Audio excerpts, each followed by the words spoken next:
Mit navn er Anne Sadolin, og jeg er tandplejer. Jeg arbejder i Slagelse Kommunal Tandpleje, og det har jeg gjort i over 20 år. Så jeg er jo kendt i faget og i problematikkerne omkring den her workshop. Er det første gang, du deltager i en workshop med det her tema? Ja, det er det faktisk. Ja. Hvilke forventninger havde du inden workshoppen? Jeg havde de forventninger, at jeg var rigtig glad for, at der var alle de odontologiske faggrupper, som får lov at deltage her og komme med deres forskellige syn på tingene.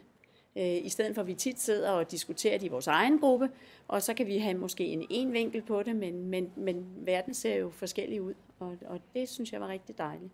Fik du så forventningerne indfriet? Ja, det synes jeg faktisk, jeg gjorde. Nu ved jeg ikke, hvor forskelligt repræsenteret vi var, men der var i hvert fald en del tandlæger med, og der var også en del tandplejere med her, og vi hørte jo også nogle klinikassistenter i oplægget, så det synes jeg faktisk. Og vi sad jo i gruppe, hvor vi var forskellige faggrupper, hvor vi så snakkede sammen.